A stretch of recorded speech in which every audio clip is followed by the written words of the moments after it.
As two of the fastest starfighters to have seen action in their respective eras, during the Clone War and the Galactic Civil War, the V-Wing and the A-Wing carried out crucial missions for the Galactic Republic and the Rebel Alliance.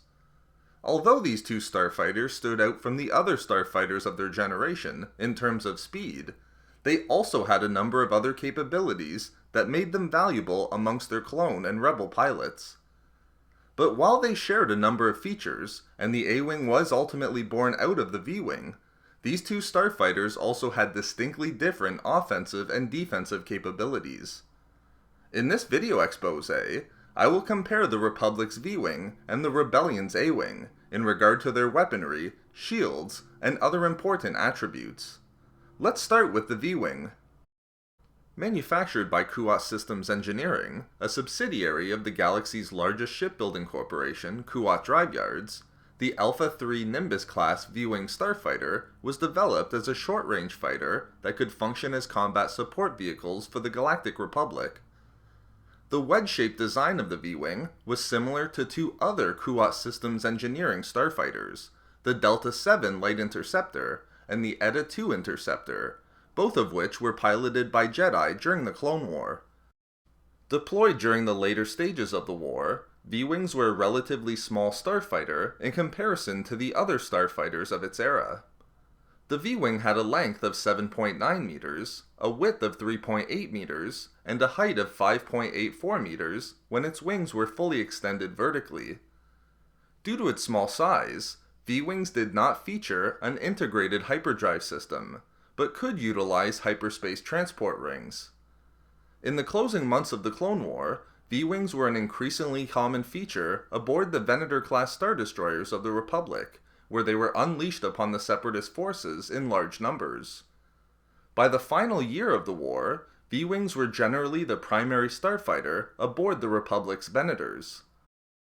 As we'll see, although the V-Wing wasn't as powerful as the Republic's ARC-170 starfighters, and didn't have an impressive array of weaponry, it made up for these shortcomings through its impressive speed. V-Wings could reach an incredible maximum atmospheric speed of 1,450 km per hour, which was far faster than the top speeds of the Rebel X-Wing and the Imperial TIE Fighter. In order to help reduce heat generated by these speeds during combat, each wing featured a radiator panel to assist in these efforts. Although V-Wings were notable for these impressive speeds, they were not known for their overwhelming weaponry and offensive capabilities. They contained an armament of two light twin laser cannons that were mounted on each of the two wings. However, to give the V-Wing as much of an advantage as possible with these meager weapons, the twin laser cannons were able to swivel on the V-Wing's wing hub, thereby providing the starfighter with a greater range of fire. Further, although it was extremely rare and was only featured on a small number of fighters, some V-Wings were also outfitted with flak guns and proton bombs. To provide the V-Wing with greater defensive capabilities, they were equipped with two deflector shield heat sinks, which were located in the aft section of the starfighter's hull. V-Wings were typically piloted by clone troopers throughout the Clone War.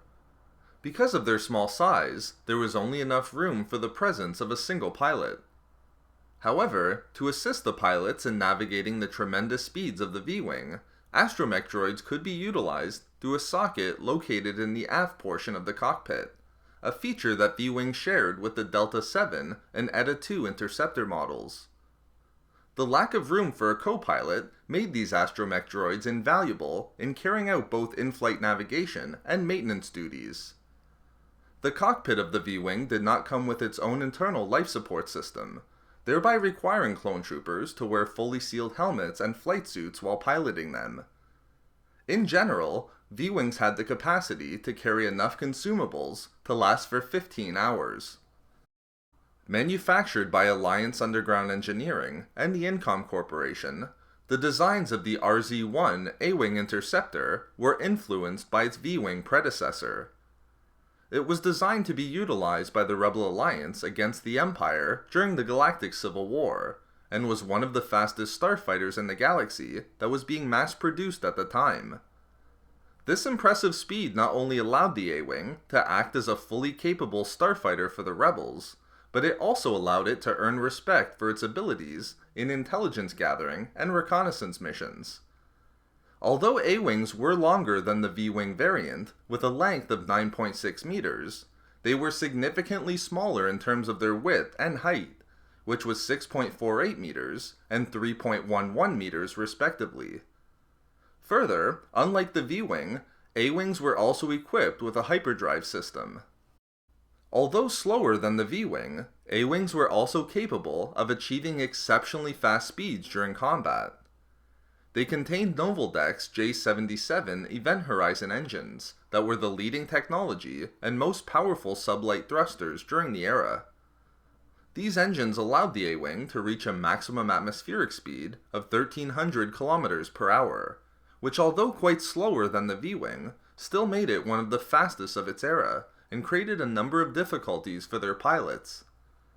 To prevent the A-wing from spinning out during combat when reaching their top speeds, their designs included adjustable twin dorsal and ventral stabilizers to help pilots keep control of the starfighter.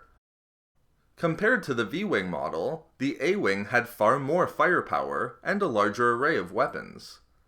Similar to the V-wing, they had two laser cannons that were mounted onto the wings of the starfighter, which could also rotate vertically up to 60 degrees in order to provide greater fire control and a greater range of fire.